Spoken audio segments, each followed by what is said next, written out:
Olá, bom dia para você. Especialistas dizem que não há limites para o potencial dos negócios ambientais no Brasil. Com tecnologia e inovação, os empreendedores criam soluções para reduzir a poluição, o desperdício, desenvolvem fontes de energias renováveis, transformam resíduos em fontes de riqueza. No programa de hoje, vamos falar sobre os negócios que envolvem as questões ambientais aqui em Pernambuco e no Brasil. Nós convidamos Mauro Buarque, empresário, biólogo e especialista em planejamento e gerenciamento ambientais. Ele é ex-secretário de Meio Ambiente e Sustentabilidade do Recife, foi diretor de Meio Ambiente da cidade e foi também presidente da Associação Nacional de Órgãos Municipais de Meio Ambiente, que reúne secretários de meio ambiente do Brasil. Bom dia, Mauro, bem-vindo. Bom dia, Meire. Muito bom estar aqui com você, conversar com você e com sua audiência. Bom, atualmente o mundo olha muito para as questões ambientais de uma forma diferenciada, né? Os países, por exemplo, criam comitês, conferências mundiais, né, que são sempre realizadas. E depois de tanta exploração assim descontrolada, Mauro, a gente percebe que os recursos ambientais, eles vão saindo de cena. Mas há uma preocupação também com a ocupação desordenada. E aí eu queria saber de você como é possível construir um mundo melhor de uma forma sustentável. O desafio está posto, a gente está vendo e vem percebendo que a emergência climática, ela coloca gestores, a população de uma forma geral, em xeque, para pensar, né, como você não reduzir a sua qualidade de vida, como você não seguir numa crescente de consumo, entendeu? Mas tentando fazer alguns ajustes nas rotinas do dia a dia de todo mundo. Então, repensar de como a gente produz esses bens de consumo é a primeira questão, como a gente se transporta, né? Os combustíveis fósseis são hoje a base de toda a emergência climática que está posta. Então, a gente recebeu ontem um relatório do IPCC que fala que os últimos 50 anos a gente já fez pior para o planeta do que praticamente todo o século anterior a esses 50 anos. Então, a gente precisa, de fato, repensar a nossa existência a partir da nossa forma de vida. Então, tem muitos assuntos que orbitam em torno disso, especialmente hoje a população que hoje vive no planeta, ou que sobrevive no planeta ante essas condições, né? Bom, será que os setores público e privado estão mais atentos a esse olhar, a essa urgência em relação à preocupação com questões ambientais, licenciamento, clima, acompanhamento da sustentabilidade? O esforço que vem empreendendo ao longo dos anos, eu diria dos anos 80, 70, 80 do século passado, né? A gente já pode falar assim, né, do século passado, de fato de a gente tentar se reorganizar enquanto sociedade, né, de construir fóruns e comitês para fazer essa discussão. Isso ainda não é um tema bem apropriado pelo Poder Legislativo, né, pelas câmaras legislativas, pelo Congresso, para que a gente, de fato, discuta políticas e iniciativas que concorram para a melhoria da qualidade, né, da nossa habitabilidade. Mas, assim, a gente precisa entender, inclusive, que a política ambiental que a gente hoje experimenta, ela é uma reação a efeitos de poluição da década de 70. Então, assim, ela nasceu para estancar um pouco as questões industriais que vinham degradando a qualidade de vida, entendeu? Tanto um exemplo que a gente pode dar aqui, que todo mundo conhece, é Cubatão. Então, Cubatão, assim, atingiu o auge daquela poluição na década de 70, final da década de 70, e foi aí que nasceu, no começo dos anos 80, a Política Nacional do Meio Ambiente para dar um freio de arrumação, eu diria, nessa política industrial. Então, assim, da política industrial para a ambiental dentro da cidade é que nós estamos fazendo essa transição. Então, a gente está fazendo essa acomodação. Então, assim, a gente precisa entender que a política de planejamento urbano, ela tem tudo a ver com a política de planejamento ambiental para as cidades. É a questão de desenvolvimento econômico, né? Vamos trazer um pouquinho aqui para Pernambuco para a gente saber se as condições aqui de Pernambuco, elas propiciam um alto potencial para o crescimento de negócios ambientais? Sim, a gente tem, o Estado ele tem uma condição para desenvolver esse tipo de atividade muito grande, né? Nós temos, a gente precisa enxergar as questões ambientais como ativos, de fato. Então, assim, a gente tem a indústria do turismo e as nossas belezas naturais, entendeu? Como um negócio ambiental, meramente. Então, se a gente degrada aquele ambiente que a gente vende para o turismo, a gente não consegue, a gente faz turismo de uma vez só, como eu vivo dizendo. Então, assim, o turista que vem, que conhece e que vê que não tem aquela qualidade, ele não volta mais. Então, a gente precisa trabalhar na base, na conservação daquele ambiente natural, para que aquilo continue sendo um negócio favorável. Um outro ativo que a gente precisa encarar dessa forma é o nosso semiárido, né? A nossa caatinga. A gente não, a gente já ouviu falar que a gente tinha projetos de combate à seca. Combate à seca é um fenômeno. A seca, né? A região semiárida tem que aprender a conviver. Então, assim, a gente precisa, de fato, desenvolver, como de fato a gente veio mudando um pouco essa abordagem de políticas de convivência. A gente precisa fazer do limão a limonada. Então, assim, hoje a gente está vendo que a maioria das usinas de geração de energia solar estão no semiárido, porque o grande potencial de radiação lá, entendeu, propiciou esse negócio. Então, a gente precisa encarar isso como negócios ambientais também. Mauro, na década de 1990, você deu uma consultoria para estruturar melhor, por exemplo, questões importantes do complexo portuário de Suape, né? Como foi esse trabalho feito por lá? Na verdade, eu fui cria da casa, né, de Suape. Eu iniciei lá como estagiário e no começo da década de 90, a gente viu que muitas das empresas que prestavam serviço e que tinham uma pegada ambiental eram empresas de engenharia, porque na época não tinham empresas especializadas ambientais. Então, assim que me formei, eu abri a minha primeira empresa ambiental, vamos dizer assim, que era uma assessoria, e que a gente conseguiu prestar serviço de reflorestamentos para a Suape. Num dado momento, a gente chegou a produzir mais de 500 mil de mudas de mata atlântica, entendeu? Isso acho que foi um grande projeto, vamos dizer assim, que o Estado desenvolveu nessa direção. E que de lá para cá a gente vê que Suape adotou algumas iniciativas importantes, interessantes, e hoje tem, de fato, muitos exemplos ambientais para exportar. Sem dúvida, Suape está sempre na berlinda, né? Quando se fala, por exemplo, em questões ambientais. Como é que a gente pode entender aquela região, já que você tem a expertise de estudar, de tentar reflorestar e pensar outras alternativas para aquele momento ali? Suape é sempre um desafio falar de Suape, né? Porque assim, fala-se de Suape, lembra-se logo dos tubarões, lembra-se de poluição, de corte de mangue, mas a gente precisa entender que desse processo que nós, viventes dessa geração, a gente escolheu esse modo de consumo, esse modo de vida. Então, lembrando aqui um promotor aqui do Ministério Público, ele dizia que a gente tem que fazer algumas escolhas, inclusive para áreas de sacrifício. Quando você vai fazer um aterro sanitário, você escolhe uma área para sacrifício. Então, na década de 60, 70, o Estado escolheu aquela área para sacrifício. Eu acho que é um termo forte, mas assim, houveram muitos estudos na época e que, de fato, apontaram o potencial daquele lugar para essa tal área de sacrifício. Então, desde então, o Suape veio tentando se moldar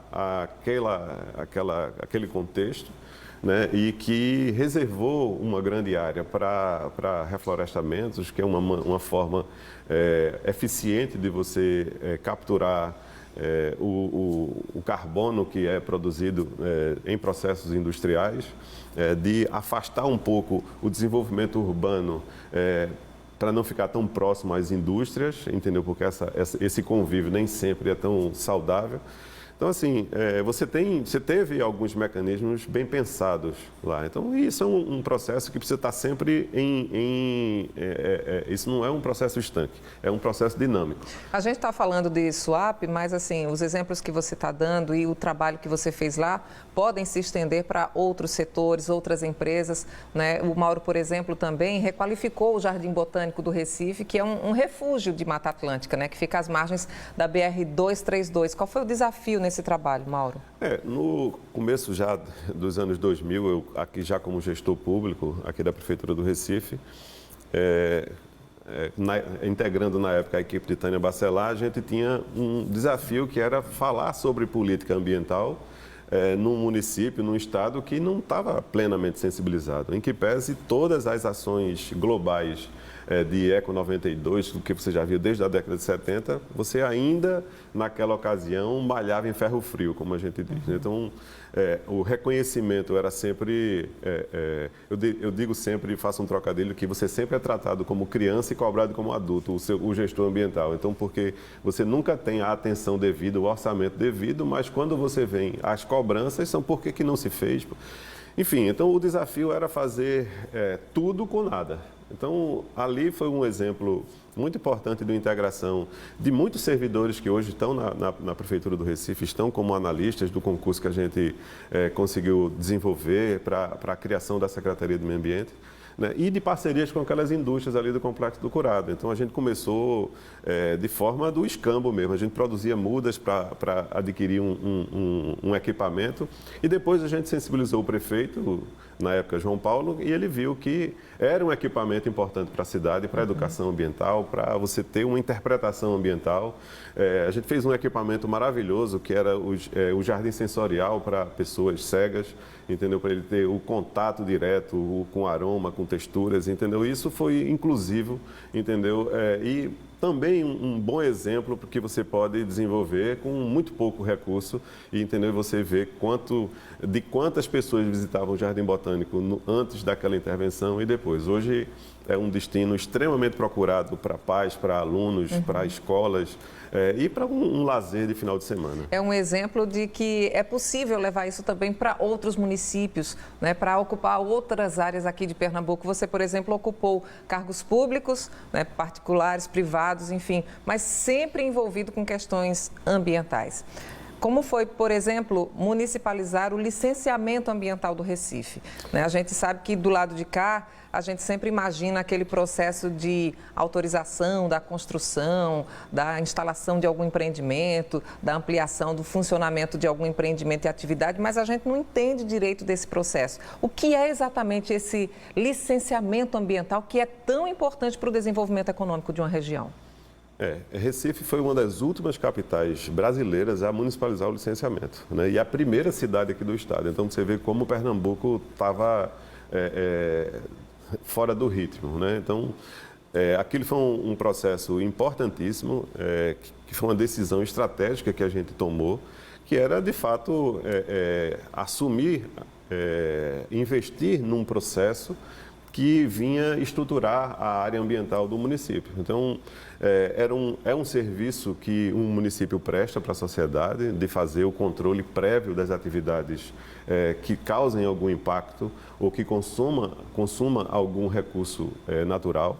Isso é o processo de licenciamento ambiental, que, por exemplo, para dentro da cidade, a construção do edifício vai impermeabilizar definitivamente uma área, vai eventualmente retirar alguma árvore existente do terreno, vai produzir muito esgoto doméstico, né, efluentes sanitários, então isso precisa ter uma destinação ambientalmente adequada. Então, o processo de licenciamento, ele acontece para tomar conta dessas questões, que está no dia a dia de todo mundo, né? Inclusive, para a nossa audiência, né, precisa saber que o resíduo doméstico, o lixo, nasce na cozinha da casa da gente. Então, assim, a gente vê aquelas pilhas de resíduos nos aterros sanitários, entendeu? Aquilo nasceu na nossa cozinha. Então, assim, e a decisão de quando a gente sai de casa para fazer compras é fatal para que a gente possa mudar aquela realidade. Então, tudo isso está contemplado num processo de licenciamento ambiental. Bom, você é um especialista em licenciamento ambiental. Como é esse processo? Ele é demorado, ele é burocrático? Quais são os empresários que têm necessidade de irem atrás desse processo? Até porque a gente, não sei, você que vai dizer, existem empreendimentos que teriam necessidade de um licenciamento e que não têm atualmente? A legislação, como eu falei, ela nasceu na década de 70, na década de 80, né, a política nacional que previu o licenciamento ambiental como um dos instrumentos da política, que é exatamente fazer o controle prévio das atividades potencialmente poluidoras. Então, toda atividade que gera por exemplo, resíduos, efluentes e resíduos, um é sólido, o outro é líquido, né? Então, que gere algum tipo de resíduo, que consuma algum recurso natural, que gere algum tipo de impacto de vizinhança. Então, todas essas atividades, elas estão no rol das atividades que precisam ser licenciadas. Tá certo? Então, a legislação que foi construída, por exemplo, aqui para o Recife, a gente fez um compilamento de tudo que existia já para municípios. Isso é um diferencial muito grande aqui da cidade do Recife. Foi uma lei que foi criada para a cidade e não adaptada de nenhuma outra ou municipalizada à lei do Estado, porque a lei do Estado funciona bem para o Estado, para o nível estadual. Então, para o município foi uma discussão feita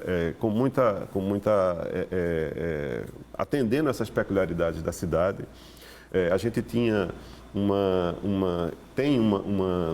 peculiaridade muito grande, que é uma cidade entrecortadas por muitos rios. E a própria lei federal do Código Florestal diz que nas margens dos rios você tem que ter áreas de preservação permanente.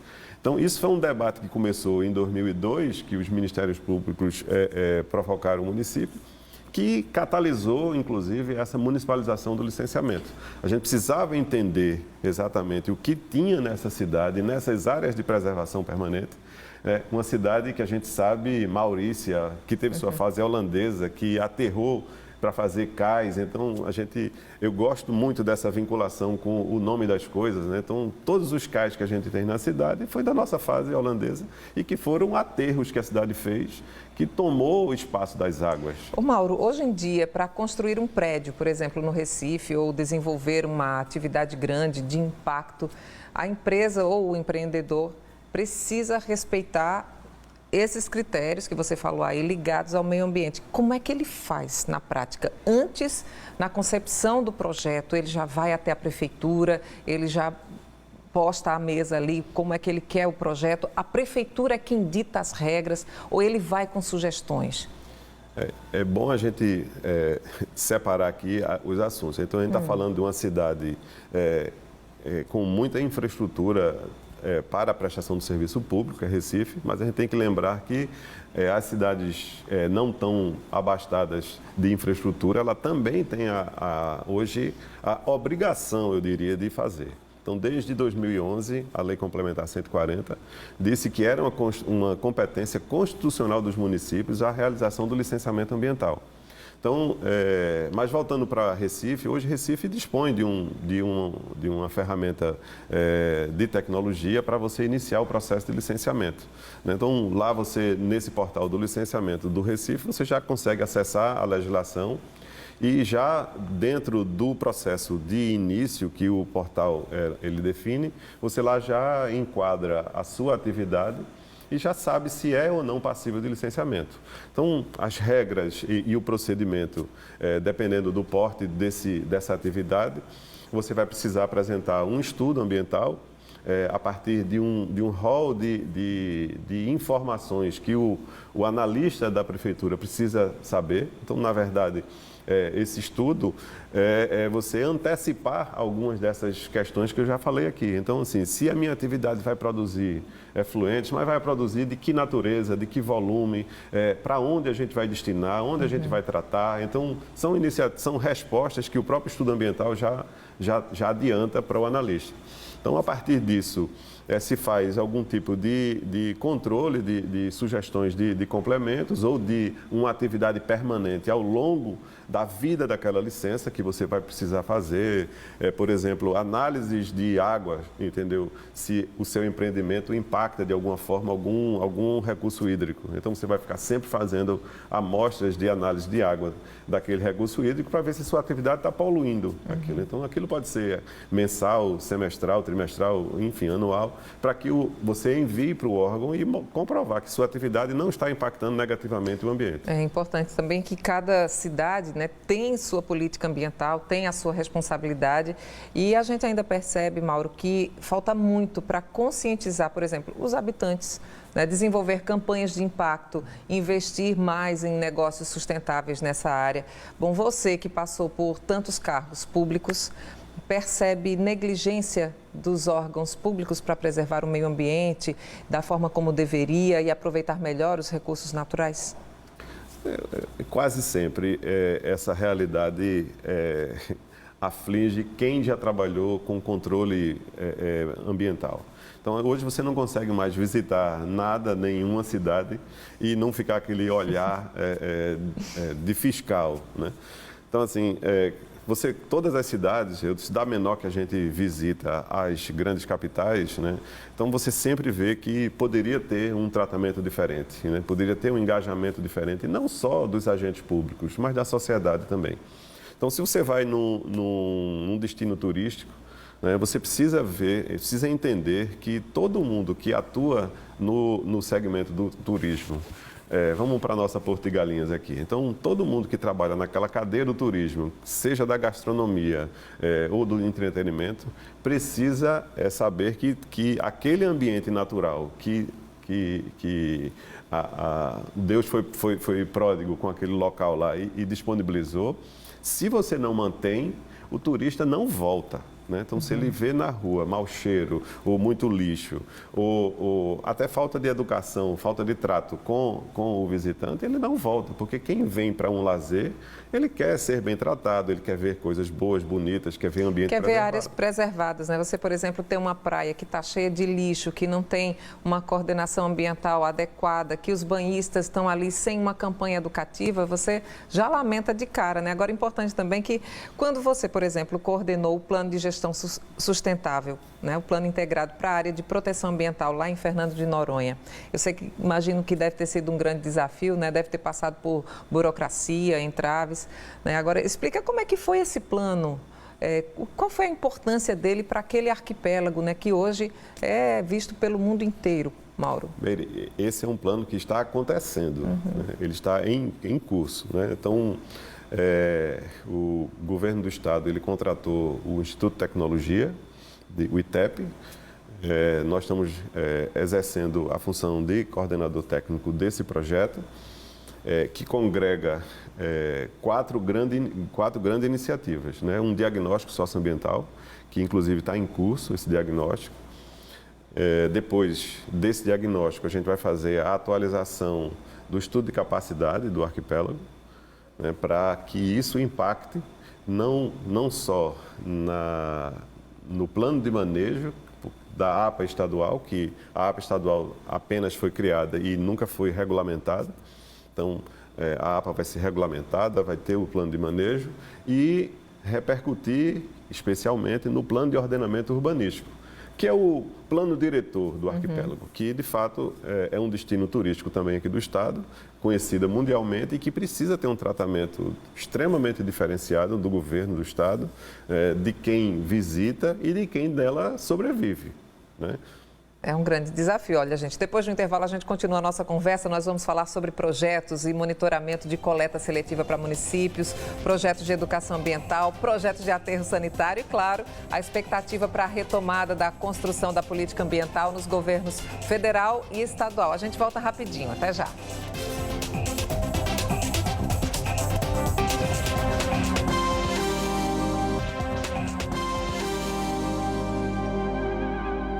Estamos de volta hoje falando sobre negócios que provocam impacto no meio ambiente. Estamos com Mauro Buarque, empresário, biólogo e especialista em planejamento e gerenciamento ambientais. Vamos falar sobre a expectativa da política ambiental nos novos governos, Mauro, estadual e federal. O que é que vocês, especialistas, esperam dessa nova temporada? Veja, a gente está sempre esperançoso, né? A gente nunca pode perder a esperança. O que eu imagino é que a gente não caia na pegadinha de querer fazer novos primeiros debates, entendeu? A gente precisa entender e aprender com os erros do passado longínquo e recente. A gente já tem muita construção, muito debate acumulado. E quando você pega, eu fui gestor aqui do Recife por 10 anos, de 2002 a 2010. A gente vê que vários dos temas que a gente lá atrás discutia ainda não foram efetivamente implementados. Então, passados aí 20 anos, a gente vê que a gente está fazendo como eu digo aqui, sempre fazendo a primeira conversa sobre alguns assuntos. E o resultado do painel do IPCC mostrou que a gente precisa acelerar. Não dá mais para a gente ficar fazendo essas primeiras conversas.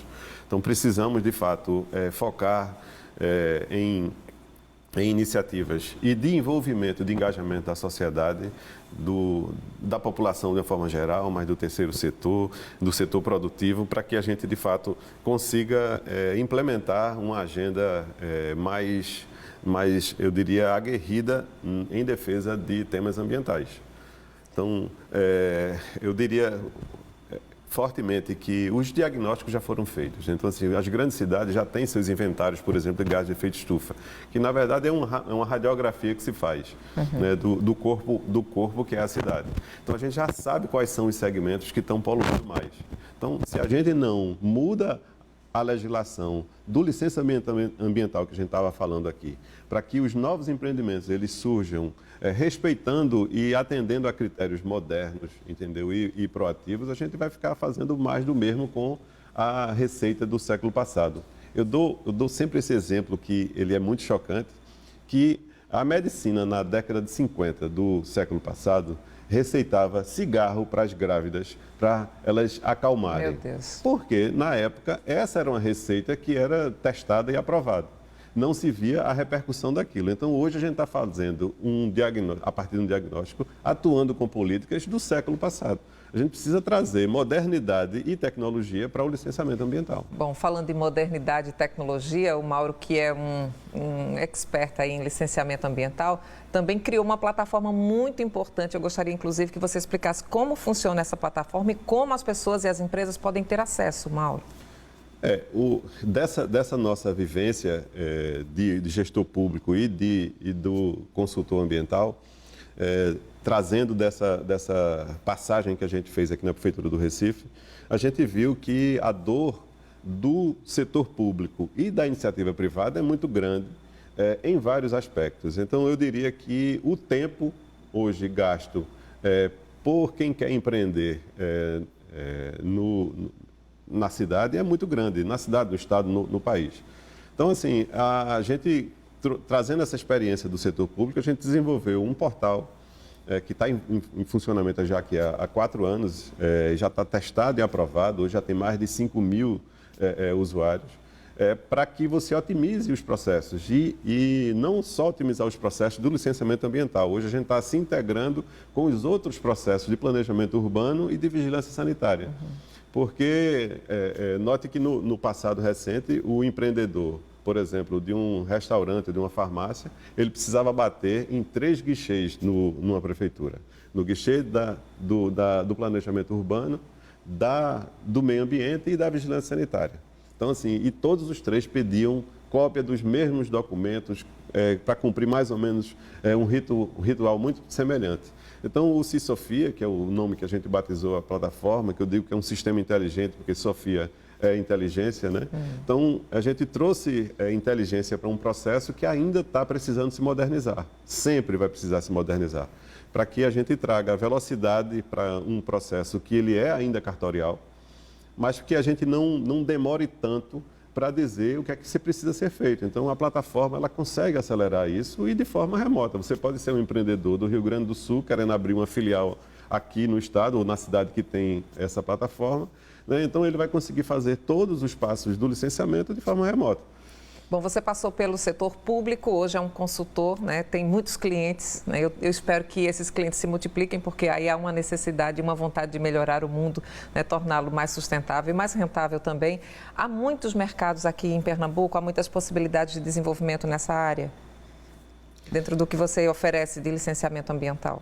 Veja, para empreender respeitando as questões ambientais, eu digo sempre para os nossos clientes que eu transformo o problema em ativos ambientais, entendeu? Para que ele, de fato, consiga se beneficiar de investimentos que, às vezes, são feitos, precisam ser feitos, né? E eu digo também para os nossos colaboradores que, da atuação do licenciamento ambiental, que sempre é visto com maus olhos, a gente, o ano passado, por nossas mãos, querendo ou não, passaram a geração de quase 10 mil novos empregos.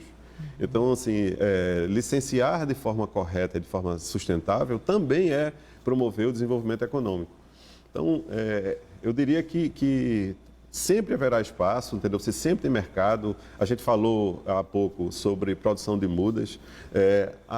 Todos os maiores especialistas do mundo apontam como plantar floresta, plantar água, sequestrar carbono para que a gente possa tirar da atmosfera os GEs, né, os gases do efeito estufa, para que a gente possa começar a reverter o processo de emporcalhamento, eu diria, que nós estamos fazendo com o nosso planeta. Ou seja, cada cidade deveria ter um consultor ambiental para tratar melhor suas políticas e melhorar a vida do povo de uma forma integrada. Né? Exato, entendeu? Isso seria, na medicina você tem hoje já os especialistas, né, por necessidade, né, então assim, e na área ambiental nós estamos também nesse processo de evolução. Hoje você tem o especialista em florestas, o de resíduos, o de controle ambiental, entendeu? Então eu diria que não mais um só consultor, eu estou dizendo vários consultores por área. Mauro, como é que as pessoas te encontram ou encontram os seus serviços? Hoje nós temos duas empresas na área ambiental, a Método Ambiental, que é uma empresa de consultoria especializada no processo de licenciamento, e a Bioma Tecnologia e Inovação, que é a empresa de tecnologia que a gente desenvolveu para desenvolver essas ferramentas tecnológicas para o processo de licenciamento. Tá bom, muito obrigada por todas as informações aqui, Mauro. Obrigada por estar conosco no Poder e Negócios, viu? Eu que agradeço. Sucesso sempre. Bom dia para você e mais sucesso, viu? E assim a gente se despede, marcando um novo encontro para o próximo domingo, às 10 horas da manhã. Grande abraço, até lá. Tchau, tchau.